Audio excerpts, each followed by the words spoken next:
Hello students, आज हम बात करेंगे क्लास 10 के चैप्टर नंबर 1 के बारे में। बिल्कुल स्टार्टिंग से हम चैप्टर 1 शुरुआत करने जा रहे हैं यहाँ पे। और चैप्टर 1 का नाम है रियल नंबर्स। तो रियल नंबर काफ़ी इजी चैप्टर से अगर बात करेंगे इसमें डरने की कोई ज़रूरत नहीं है। काफ़ी अच्छा चैप्टर है, बहुत इजी चैप्टर है। अब सिंपल सी बात कर ले, रियल नंबर्स क्या होते हैं। रियल नंबर जैसा कि यहाँ बताया कि रियल नंबर्स कोई भी नंबर जिनको हम नंबर लाइन पर ड्रॉ कर सकते हैं। मैं 9th क्लास में मैंने 9th क्लास की वीडियो में आपको बताया था कि रियल नंबर्स क्या होते हैं। रियल नंबर्स क्या होते हैं? एनी नंबर जिसको हम नंबर लाइन पे रिप्रेजेंट कर सकते हैं। अब रियल नंबर में आप कहोगे कि सर क्या हम 1/2 रियल नंबर बोलेंगे? हाँ, बोल सकते हैं। तो क्या अगर बात करें तो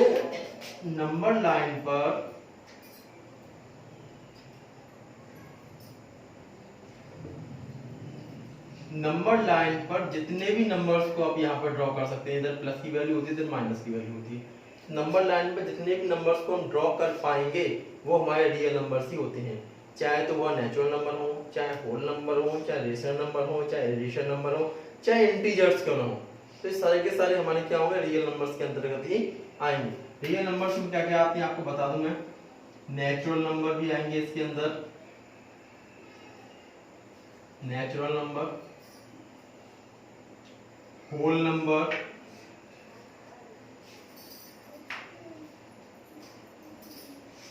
भी आएगा आपका, इंटीजर भी आएंगे,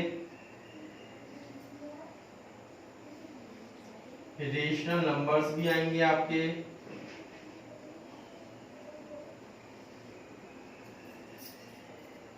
और आपके इरेशनल नंबर्स भी आएंगे।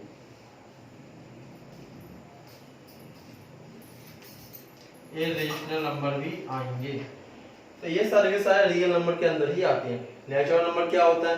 नेचुरल नंबर हमारा होता है बेसिकली 1 2 3, 1 से स्टार्ट होगा और इनफाइनाइट तक जाएगा।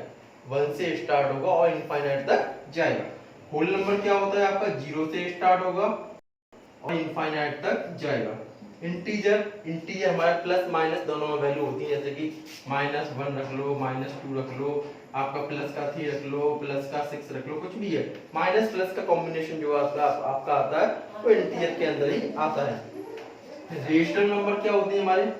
रेशनल नंबर हमारे सिंबल से p/2 की फॉर्म में होते हैं।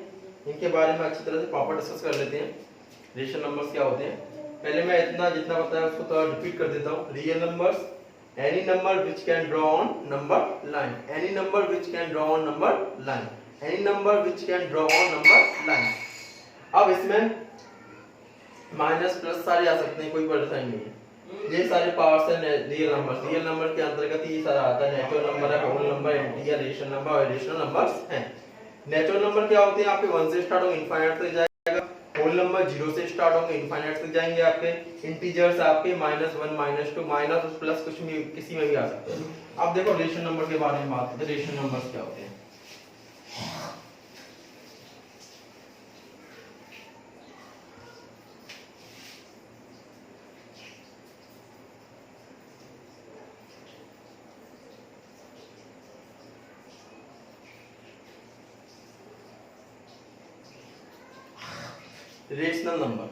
रेशनल नंबर आपका क्या हो? कोई भी नंबर जिसको हम p/2 की फॉर्म में लिख सकते हैं, बट यहाँ पे जो है Q0 के इक्वल नहीं होना चाहिए।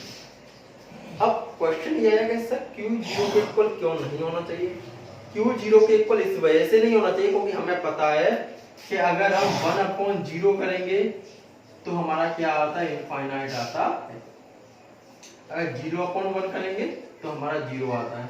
तो इसलिए हम इसको Q जो है आपका 0 के बराबर नहीं होना चाहिए, p/2 की फॉर्म में होने चाहिए। ये हमारे रेशनल नंबर की खासियत होती है। लेकिन रेशनल नंबर में कुछ टर्म्स एंड कंडीशंस भी होती हैं। क्या होती है? पहली कंडीशन, रेशनल नंबर की पहली कंडीशन आपकी होगी टर्मिनेटिंग।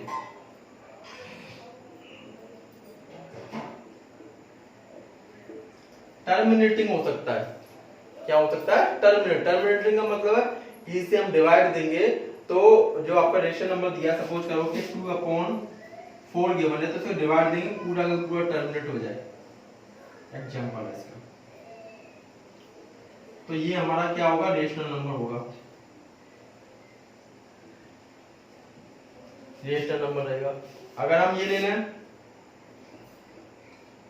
ये, तो ये भी हमारा 8.5 ये भी पूरा कट गया, तो ये भी हमारा क्या होगा, रेशनल नंबर होगा। टर्मिनेट, पूरा टर्मिनेट हो जाए, डिनोमिनेटर से हम न्यूमरेटर में डिवाइड दें तो पूरा टर्मिनेट हो जाए, तो उसको हम क्या बोलेंगे यहाँ पे, टर्मिनेटिंग रेशनल नंबर। क्या बोलेंगे उसको हम, terminating rational number, rational number रहेगा। दूसरा केस क्या होता है हमारे पास, दूसरा केस ये है non terminating repeating rational number.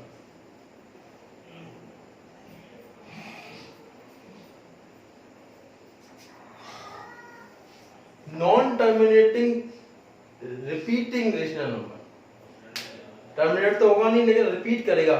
कैसे, देखिए 10/3 इसका डिवाइड देंगे 3.333 एंड सोन आता ही जाएगा, लास्ट में टर्मिनेट नहीं होगा।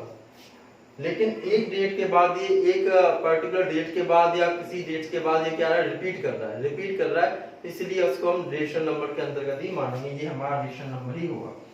Non terminate repeating rational number के अंतर्गत ही ये आएगा। दूसरा क्वेश्चन ले लें कोई भी, जैसे कि सपोज करो हमारे सामने कोई भी नंबर आया, जैसे कि कोई एग्जांपल ले लें हम, पाई की वैल्यू ले, पाई सॉरी पाई नहीं लेंगे यहाँ पे हम यहाँ को ले 4.123 123 और 123 ऐसे हमने सपोज करो कोई एग्जांपल ले लिया, कोई एग्जांपल ले लिया अपनी तरफ से। अब यहाँ पे ये क्या है, 123 के बाद 123 फिर रिपीट हो रहे हैं, मतलब एक पर्टिकुलर डेट्स के बाद या 2 डेट्स के बाद या 3 डेट 4 डेट कितनी भी डेट्स होती है, उन डेट्स के बाद अगर ये पर्टिकुलर रिपीट कर रहा है, रिपीट कर रहा है, तो वो हमारा रेशनल नंबर के अंतर्गत ही आएगा। अब हम इसको लिख क्या सकते हैं, हम इसे इस तरह से भी लिख सकते हैं 3.3 बार, और इसको भी लिख सकते हैं हम 4.123 बार, इस तरह से हम लिख सकते हैं, बार पूरे के ऊपर रहेगा। ये पूरा हमारा रेशनल नंबर के अंतर्गत ही आएंगे। इसके बारे में आप लोगों ने बेसिकली 9th क्लास में अच्छी तरह से पढ़ा था, रेशनल नंबर, एडिशन नंबर के बारे में। यहाँ पर भी थोड़ा सा उसके बारे में पढ़ना होता है, तो ये मैंने आपको समझा कि रेशनल नंबर क्या है। अब बात करेंगे रेशनल नंबर के बारे में। रेशनल नंबर में आपको ये समझ के चलना है, रेशनल नंबर में बस टर्मिनेटिंग रेशनल नंबर आएगा, और नॉन टर्मिनेटिंग अगर होता है तो रिपीटिंग होना चाहिए, अगर रिपीटिंग नहीं है तो वो नहीं हो पाएगा फिर। तो इस तरह से हमें देख के चलना है। अब हम आगे बात करते हैं रेशनल नंबर के बारे में।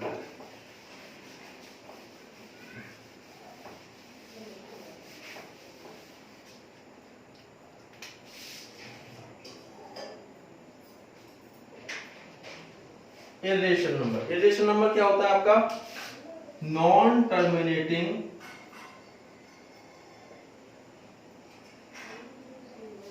और नॉन रिपीटिंग,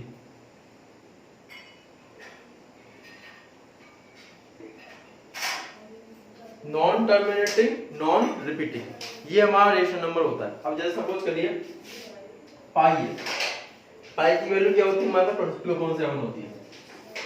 22/7 आप देख के कहोगे ये तो वही रेशनल नंबर है। रेशनल नंबर कैसे हो जाएगा, 7 से हम डिवाइड देंगे 3.14, फिर आपका बचेगा 2, तो फिर आप देंगे 2 टाइम्स, फिर 8, इस तरह से एंड ऑन चलता चला जाएगा। ये रिपीट नहीं हो रहा, ना तो टर्मिनेट हो रहा ना रिपीट हो रहा। ऐसे नंबर्स जो कि ना तो टर्मिनेट होते हैं ना रिपीट होते हैं, ऐसे नंबर्स को हम कहते हैं इर्रेशनल नंबर। ऐसे नंबर्स जो ना रिपीट होते हैं ना टर्मिनेट होते हैं, ऐसे नंबर्स को कहते हैं इर्रेशनल नंबर। तो यहाँ पर रियल नंबर्स का थोड़ा सा ओवरव्यू हमने लिया 9th क्लास से थोड़ा सा, क्योंकि जब तक ये नहीं समझेंगे आगे हम समझ नहीं पाएंगे, तो ये थोड़ा सा लिया। अब बात करेंगे चैप्टर फर्स्ट में, रियल नंबर्स हुआ ही चैप्टर फर्स्ट में जो था वो बता दिया। अब बात करेंगे एक्सरसाइज 1.1 के बारे में।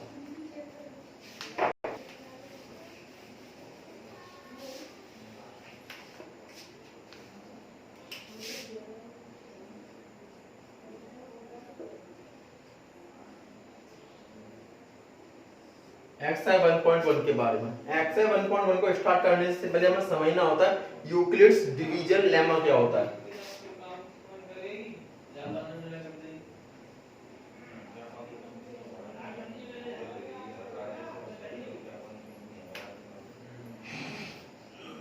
यूक्लिड्स डिवीजन लेमा क्या होता है। एक फॉर्मूला हम पहले से पढ़ते चले आ रहे हैं, क्या फॉर्मूला था, डिवाइजर डिविडेंड और क्वेश्चन में रिलेशन, हम पहले से पढ़ते चले आ रहे हैं, क्या था वो देखिए। ये फॉर्मूला था हमारे पास, dividend is equal to divisor into question plus remainder, ये था हमारे पास। अब इसको ही यूक्लिड डिवीजन मेथड बोला जाता है। अब क्या इसमें बताते हैं, a is equal to B Q plus R, a is equal to B Q plus R. a क्या होगा, a यहाँ पर डिविडेंड का काम करेगा, b डिवाइडर का काम करेगा, q क्वेश्चन का काम करेगा और r आपका रिमाइंडर का काम करेगा। यही है बस, a is equal to B Q plus R आपको याद रखना है। कैसे करते हैं, जब भी हम डिवाइड देते हैं, a में डिवाइड देंगे, b से देंगे q, और जो आपका रिमाइंडर बच के आता है वो आपका आता है r, इस तरह से ऐसे रहेगा। अब यहाँ पे बात यह है कि रिमाइंडर की वैल्यू क्या होती है। जब भी हम कभी डिवाइड देते हैं, आपने सोचा है कभी किसी नंबर से डिवाइड देते रिमाइंडर क्या आ सकता है, रिमाइंडर आपका हमेशा इस तरह से आ सकता है, या तो जीरो आएगा या तो जीरो आएगा, जीरो का इक्वल होगा या जीरो से बड़ा होगा रिमाइंडर, और b से हमेशा छोटा होता है, b से हमेशा छोटा होता है। जो रिमाइंडर होता है वो जीरो के इक्वल आ सकता है या जीरो से बड़ा होगा और b से हमेशा ही छोटा रहेगा। मतलब जिससे हम डिवाइड दे रहे हैं उससे रिमाइंडर हमेशा छोटा होता है। कैसे, एग्जांपल ले लेते हैं। कैसे एग्जांपल, सपोज करिए मैं 4 से डिवाइड दे रहा हूं, मैं 4 से डिवाइड दे रहा हूं, मैं दे रहा हूं 23 में डिवाइड, 4 5 जा 20, 3 रिमाइंडर बचा, 4 से छोटा है, 0 से बड़ा हो गया। अगर मैं 4 से ही डिवाइड दूं, 22 में डिवाइड दूं, तो 4 से छोटा रिमाइंडर, ये रिमाइंडर हमारा, ये रिमाइंडर। अगर मैं 4 से ही डिवाइड दूं 21 में, तो रिमाइंडर हमारा 1 आया, 4 से छोटा 0 से बड़ा है। अगर मैं 4 का डिवाइड दूं 20 में, तो 4 5 या 20, रिमाइंडर कितना है हमारे पास, 0। तो रिमाइंडर की वैल्यू जो होती है वो 0 से लेकर b से एक डिजिट पहले होती है, b से छोटी तक होती है। जैसे कि अगर हमारे पास b 4 है तो रिमाइंडर हमारा हो सकता है 0 हो सकता है, 1 हो सकता है, 2 हो सकता है और 3 हो सकता है। क्लियर। तो ये यूक्लिड्स डिवीजन लेमा था, इसके बारे में फॉर्मूला है, इसी के अकॉर्डिंग हम क्वेश्चंस भी करेंगे, वो देखते हैं।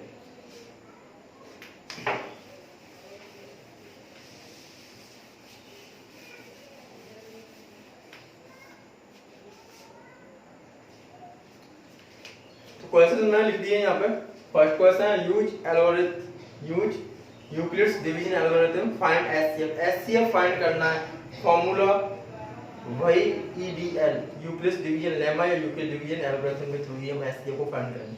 एचसीएफ फाइंड आप लोगों को दो तरीके से आते हैं, बेसिकली एक प्राइम फैक्टराइजेशन मेथड है और एक लॉन्ग डिवीजन मेथड, जो कि आप पहले से भली भांति जानते थे, परिचित हो उससे अच्छी तरह से। लेकिन हम इस तरीके से कैसे करेंगे, काफी इजी मेथड है, अच्छी तरह से है। और ये चैप्टर फर्स्ट जो रियल नंबर है काफी अच्छा है, और इसमें से मैं आपको बता देता हूँ कि इसमें से आपके कम से कम 6-7 मार्क्स का क्वेश्चन इसमें से हर बार बोर्ड में फंसता है। ये 4 मार्क्स का पूरे क्वेश्चन आता है, 2-3 नंबर क्वेश्चन और आते हैं, तो इस तरह से 6-7 मार्क्स के क्वेश्चन हैं पक्के फंसते ही हैं। तो इस तरह से आपको फर्स्ट चैप्टर अच्छी तरह से कंप्लीट करके चलना है। अब कैसे, फर्स्ट क्वेश्चन हमारे पास एचसीएफ फाइंड करेंगे हम 135 एंड 225। सबसे पहले हम यहाँ ये देखते हैं एचसीएफ फाइंड करने के लिए कि डिजिट कौन सी बड़ी है, वैल्यू कौन सी बड़ी है, यहाँ पे ग्रेटर कौन सी है। Greater as we know 225 is greater than 135, ये बड़ा है इससे। जब बड़ा है ये, इसको हम ए मानेंगे और बी क्या मानेंगे आप, 135 को। क्लियर है। ए क्या डिविडेंड, बी डिवाइजर। इसका इसमें डिवाइड देंगे रफली, ये रफली होगा इधर 135 का इसमें हम डिवाइड देंगे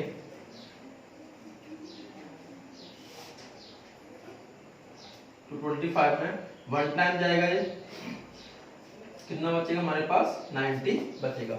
अब इसे यूक्लिड्स डिवीजन मेथड की तरह में से लिखेंगे, लिख देंगे यहाँ पे हम यूज यूक्लिड्स डिवीजन लेमा। क्या होता है फॉर्मूला, फॉर्मूला हमारे पास होता है a is equal to B Q plus R होता है।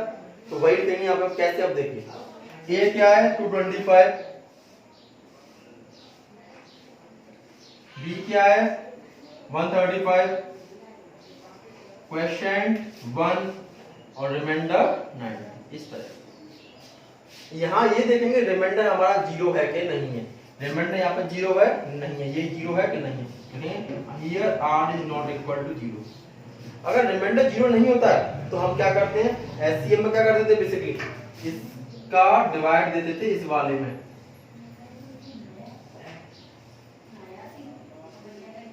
इस तरह से था पहले। तो वही यहाँ पर करेंगे हम।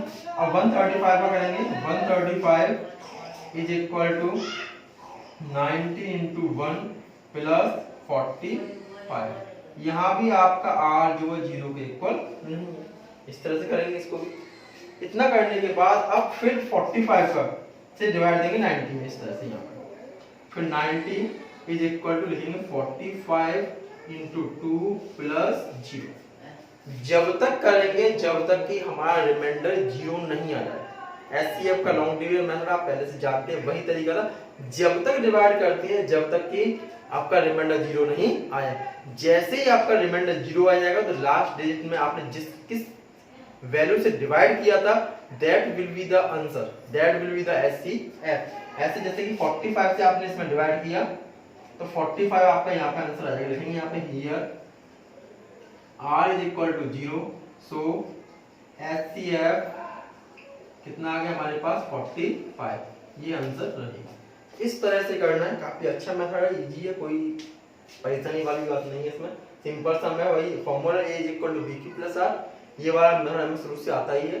इसको ही इसमें रखना है, किस तरह से रखना है वो आप सीख लीजिए बस, और कुछ नहीं करना है इसमें। अच्छी तरह से a की वैल्यू रखी, b की, मतलब इस तरह से हमें रखना है कि a की वैल्यू क्या है, b की वैल्यू क्या है, q क्या है, r क्या है, वो जब तक रखते चले जाएंगे जब तक कि हमारा रिमाइंडर क्या नहीं आ जाए, जब तक कि हमारा रिमाइंडर जीरो नहीं आ जाए। इस तरह से हम क्वेश्चन को पूरा करेंगे। तो अब इसमें फर्स्ट क्वेश्चन हम कर चुके हैं, सेकंड और थर्ड रिमेनिंग है। तो मैं आपको इसमें से एक क्वेश्चन और करके दिखा देता हूँ। रिमेनिंग जो क्वेश्चन होगा आपका एक बचेगा, वो आपके लिए होमवर्क के लिए रहेगा। तो इसमें से मैं आपको एक क्वेश्चन को करके और बता रहा हूँ, फिर इसके बाद हम नेक्स्ट क्वेश्चन के बारे में बात करेंगे। ये क्वेश्चन करने वाले हैं 196 एंड 3822 थोड़ा बड़ा क्वेश्चन लग रहा है, इसको करते हैं हम, काफी इजी क्वेश्चन देखेंगे। यहाँ पे हम देखेंगे 38220 इज ग्रेटर देन 196, ये वैल्यू 196 से ग्रेटर है, बड़ी है। तो वही करेंगे, इसको ए मानेंगे, इसको बी मानेंगे, प्रीवियस क्वेश्चन की तरह। इसको ए मानेंगे, इसको बी मानेंगे। यहाँ पे हम यूज करेंगे यूज ईडीएल, मैंने शॉर्ट में लिख दिया है, आप फुल लिखेंगे EDL Euclid's division lemma, EDL Euclid's division lemma, इसको हम यहाँ पे यूज कर रहे हैं। फॉर्मूला हमारे पास a is equal to B Q plus R. आप किस तरह से लिखेंगे, ये तो हमारा ये हो जाएगा 38220, इसके फैक्टर करेंगे, b हमारे पास 196 हो जाएगा। क्वेश्चन मुझे अभी पता नहीं है, रिमाइंडर मुझे अभी पता नहीं, फाइंड करूंगा यहाँ से मैं इस तरह से रफ वर्क। ये मेरा हमेशा आपका इस साइड वाला रफ वर्क रहेगा, आप इसको इधर नहीं करेंगे, इधर आपका फेयर वर्क रहेगा, इधर आपका रफ वर्क रहेगा। तो वो देखिए कैसे 196 का मैं डिवाइड कर रहा हूँ 38220 में। तो पहले 196 का 382 में डिवाइड दूंगा तो 1 टाइम जाएगा हमारा 196, 12 में 6 जाएगा 6, यहाँ बचेगा 7, 17 में 9 जाएगा, आपका कितना बचेगा 8,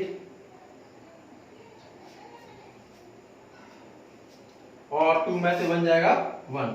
फिर आप ये 2 को उतार लीजिएगा, यहाँ नोट कर लीजिएगा। जैसे ही हम 196 का इसमें डिवाइड देंगे तो ये 9 टाइम्स जाएगा, 9 टाइम्स जाएगा आपका, ये 9 का मल्टीप्लाई करेंगे 1764 टाइम, ये आपका जाएगा 1764 टाइम। इसको माइनस कर लीजिए आप, 10 में से 4 जाएगा 6, 5, 15 में 6 जाएगा आपका 9, और 7 में 7 जाएगा 0, वो आपका 0 रहेगा। ठीक है, अब इसके बाद इसमें अगर बात करें तो अब 0 आ जाएगा। अब 0 का किससे जाएगा, ये जाएगा 5 टाइम से, 5 6 30, 3 5 9 45 45 और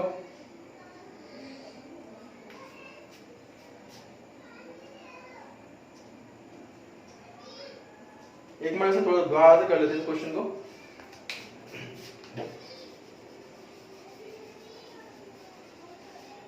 थ्री 8220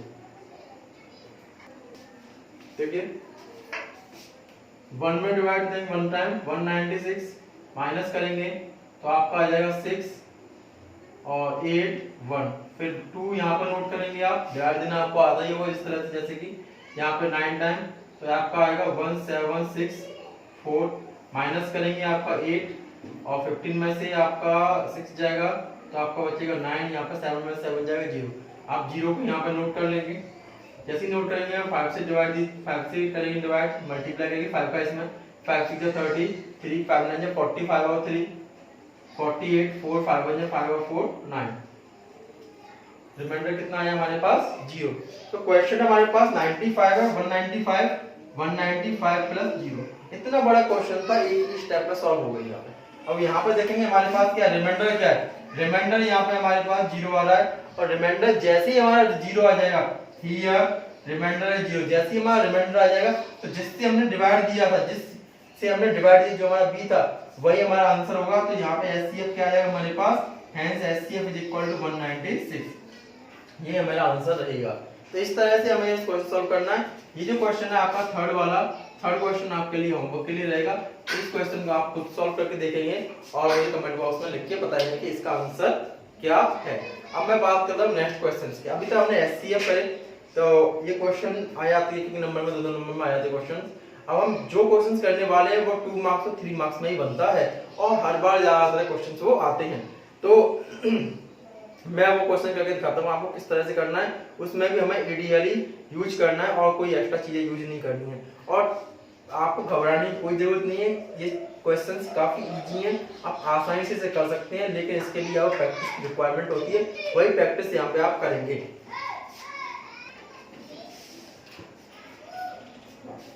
ये क्वेश्चन है show that any positive odd integer is of the form 6q + 1 6q + 3 और 6q + 5 वेयर q इज सब इंटीजर। कोई भी आपका पॉजिटिव ऑड इंटीजर है वो हमेशा इसी फॉर्म में रहेगा 6q + 1 6q + 3 और 6q + 5 की फॉर्म में ही रहेगा। तो हमें इसको हमें प्रूफ करना है किस तरह से करेंगे वो आप देखिए किस तरह से हम इसको प्रूफ करने वाले हैं। फॉर्मूला वही यूज करेंगे यूक्लिड्स डिवीजन लेमा वाला ही फॉर्मूला हम यहाँ पे यूज करने वाले हैं। कैसे देखिए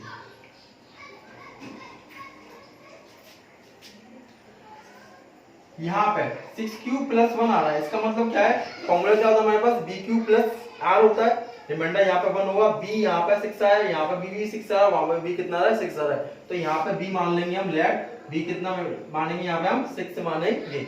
अब b अगर मैंने 6 मान लिया यहाँ पे मेन चीज है b कैसे मानेंगे। फॉर्मूला क्या होता है मेरे पास a = bq + r होता है। फॉर्मूला होता है a = bq + r। अब ये फॉर्म क्या मेरे पास 6q + 1 वाली है एक 6q + 3 वाली है और एक 6q + 5 वाली है। जब यहाँ से हम कंपेयरिंग करेंगे तो b हमारा 6 ही आ रहा है हमेशा। r वेरी कर सकता है r आपका वेरी कर सकता है लेकिन एक ही बार में अगर एक पूरा वो क्वेश्चन गिवन है तो उसमें आपका b आपका वही सेम ही रहेगा। तो यहाँ पे b हमारा क्या है 6 इसको हम लेट कर लेते हैं यहाँ पे b 6 सिलेक्ट कर लिया। जैसे हम b को 6 से लेट करते हैं b हमारा 6 बनता है तो रिमाइंडर क्या होगा मैंने आपको बताया था रिमाइंडर जो होता है 0 के इक्वल होगा 0 से ग्रेटर होगा लेकिन b से हमेशा छोटा होता है स्मॉलर होता है।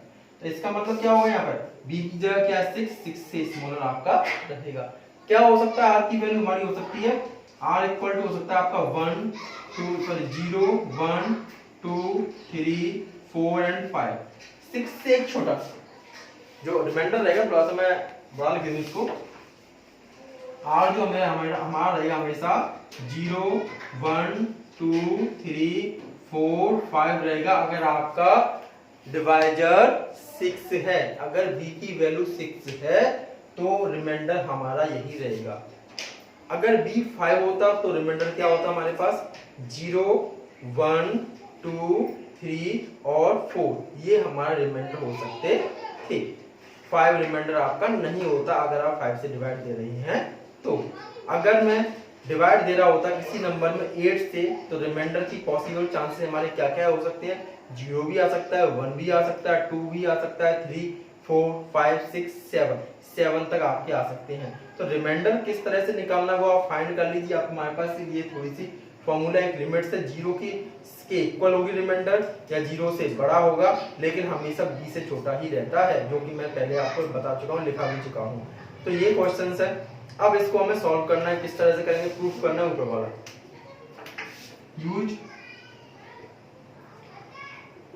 EDL Euclid's division lemma. EDL क्या है? Euclid's division lemma. इसे करेंगे, फॉर्मूला होता है a is equal to B Q plus R. b हमारे पास तो सेम ही है, b हमारे पास 6 है, 6 क्यू प्लस आर। रिमाइंडर हमारे पास अलग अलग है, तो वैल्यू पुट कर दीजिए। आप लिखेंगे यहाँ पे हम at r is equal to 0। अगर मैं r को 0 मानूंगा तो ये हमारे पास क्या हो जाएगा? 6 क्यू प्लस 0। प्लस 0 लिखने का कोई ऑब्जेक्टिव बनता नहीं है, हम लिखना ना लिखना एक ही बराबर। At r is equal to 1, ये हमारे पास हो जाएगा 6q प्लस 1। Any problem? यहाँ पर रखेंगे 6q प्लस 1। क्लियर है? यहाँ पे आप देख रहे हैं at r is equal to 2, then a हमारे पास हो जाएगा 6q plus 2। 6q plus 2, r की वैल्यू पुट करनी बस आपको। At r is equal to 3, a हमारा हो जाएगा 6q plus 3। At r is equal to 4, a हमारे पास हो जाएगा 6q plus 4। At r is equal to 5, तो हमारे पास ये हो जाएगा 6q प्लस 5। क्लियर है? अब यहाँ पे ये देखेंगे क्वेश्चन के में थोड़ा सा। क्वेश्चन क्या? So that any positive odd integer. Odd numbers क्या होते हैं हमारे पास? ऑड नंबर्स वे नंबर्स होते हैं जिनमें प्रॉपरली 2 से डिवाइड नहीं जाता है। Odd numbers are those numbers which are not completely divisible by 2। Odd numbers are those number which are not completely divisible by 2। 2 से डिवाइड पूरा नहीं जाता। डेसिमल हमें नहीं चाहिए, पूरा होल नंबर में हमें आंसर आना चाहिए। ऐसे नंबर जिनका पूरा होल नंबर में आंसर नहीं आता है उनको हम ऑड नंबर्स बोलते हैं। ऑड नंबर में क्या क्या हो सकते हैं? ऑड नंबर में आपके हो सकते हैं 1 हो सकता है, आपका 3 हो सकता है, 5 आएगा, 7 आएगा, 9 आएगा, 11 आएगा, 13 आएगा। इस तरह से हम आगे बढ़ते चले जाते हैं। तो अब यहाँ पे हम देखेंगे, देखिए इसको देखें, इस वाले इसको 6q ऑड हुआ, इवन हुआ, इसमें 2 से डिवाइड जा रहा है, क्या होगा? ये हमारे पास इवन होगा। 6q प्लस 1 2 से डिवाइड देंगे, इसमें चला जाएगा लेकिन 1 में जाएगा नहीं, तो इसलिए ये क्या होगा? ऑड। इसमें 2 का डिवाइड इसमें भी जाएगा, इसमें भी जाएगा, इवन। इसमें जाएगा, इसमें नहीं जाएगा, ऑड। इसमें जाएगा, इसमें जाएगा, इवन। और ये हमारा ऑड। इस तरह से हमारे पास कंक्लूजन क्या निकल के आया? कंक्लूजन यही निकल के आता है कि a की value 6q plus 1, 6q plus 3, 6q plus 5 ही हमारे ऑड इंटीजर है, और 6q प्लस 4 और 6q प्लस 2 हमारे क्या? इवन इंटीजर है। तो यहाँ पे हम लिख देंगे, यहाँ पे इतना करने के बाद तो लिखेंगे हेंस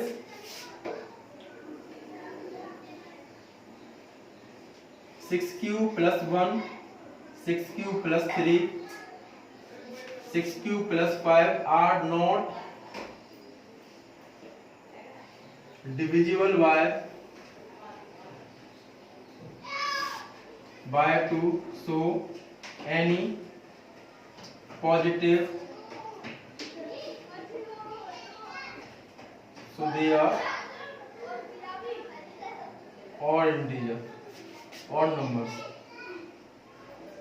तो यहाँ पे लिख देंगे any positive odd integer, any positive odd integer is in form of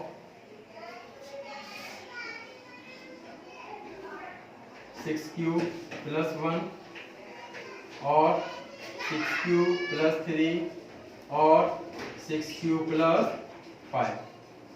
तो हम बाद में हमें हैंस करके आंसर स्टेटमेंट भी लिखना कंपलसरी है, क्योंकि जब तक हम आंसर स्टेटमेंट भी नहीं लिखेंगे तब तक भी आपका हो सकता है आपको फुल मार्क्स ना मिले क्वेश्चन के अंदर।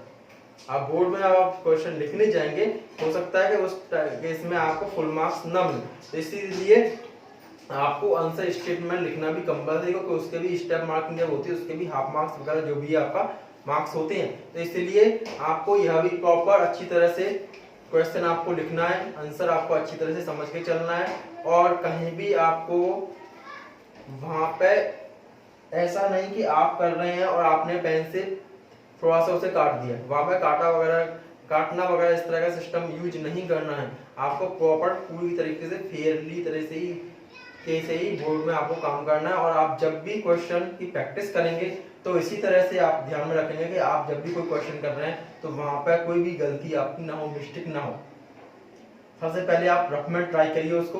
तो मैंने आपको आज यहाँ पर 2 क्वेश्चन कंप्लीट करा दिए हैं, जो हमारे पास 1.1 एक्सरसाइज में 3 क्वेश्चंस और बचे हुए हैं, टोटल 5 क्वेश्चंस थे। तो वो क्वेश्चंस मैं आपको अगली क्लास में बताऊंगा। यहाँ पे मैं केवल पार्ट 1 जैसे कि मैंने यहाँ लिख दिया है, पहले ही पार्ट 1 लिख दिया। इसका मतलब था कि हमारी क्लास थोड़ी सी ज्यादा लंबी हो जाती अगर हम 5 क्वेश्चन को यहाँ पर करते, 1.1 एक्सरसाइज कंप्लीट करते, तो इसीलिए मैंने अभी यहाँ पर केवल 2 क्वेश्चन ही कंप्लीट कराए हैं पूरे, और बचे जो 3 क्वेश्चन है हम अगली क्लास में कंप्लीट कर लेंगे। जब तक के लिए आप इन क्वेश्चंस को सारे को प्रैक्टिस करेंगे अच्छी तरह से, और जो मैंने आपको होमवर्क के लिए क्वेश्चन दिया वो होमवर्क भी आप करिए, ठीक है। और आप जो भी आपको अलग से कोई एक्स्ट्रा क्वेश्चन इस तरह के मिलते हैं तो वो आप सॉल्व करने की कोशिश करिएगा, और कोई भी प्रॉब्लम होती है तो आप मुझे उसे शेयर करिएगा। तो आज के लिए इतना ही रखते हैं, अगली क्लास में हम जो भी है नेक्स्ट क्वेश्चंस करेंगे। तो इस तरह से हम 10th क्लास का पूरा 10th क्लास का सिलेबस हम इन क्लासों में कंप्लीट कर लेंगे। अभी छुट्टियां भी चल रही है, लॉकडाउन भी चल रहा है, इस चक्कर में आप लोग सारे घर पर ही रहेंगे, तो हो सकता है आप लोग 10th में जो 9th क्लास के बच्चे 10th क्लास में आए हैं, ज्यादा से ज्यादा हो सके आप लोग प्रैक्टिस करिएगा मैथ्स के। कोई मैथ्स ही ऐसा सब्जेक्ट है जिसमें कि आप प्रैक्टिस काफी ज्यादा करते हो, बहुत सारे बच्चे शुरुआत से करते हैं, ध्यान भी ज्यादा देते हैं, लेकिन तब भी उसके मार्क्स कम आते हैं। इसलिए हमें प्रैक्टिस इस सही वे में करनी होगी जिस तरह से हमें कोई भी परेशानी का सामना ना करना पड़े, मार्क्स हमारे कम नहीं आए, कोई भी मार्क्स हमारे कोई भी मिस्टेक की वजह से हमारे मार्क्स नहीं करे। इसी तरह किस तरह से प्रैक्टिस करनी है, किस तरह से आपको बोर्ड में लिखना है, तो वो सारे के सारे मैं आपको अपनी क्लास में बताऊंगा। तो इसके लिए आपको चैनल को सब्सक्राइब भी करना होगा, लाइक और शेयर भी करनी होगी, अपने रिलेटिव्स हैं उसको सबको बताना होगा कि इस तरह से क्लासेस चल रही है, इसको आपको रेगुलरली अपडेट रहना पड़ेगा। तो जो भी वीडियोज है आप उसको सर्च कर सकते हैं, देख भी सकते हैं। मेरे चैनल का नाम है इंजीनियर प्रशांत सर मैथ्स स्टडी क्लासेस, तो आप वहां पर जाकर इसको सर्च भी कर सकते हैं। आज के लिए इतना ही, धन्यवाद।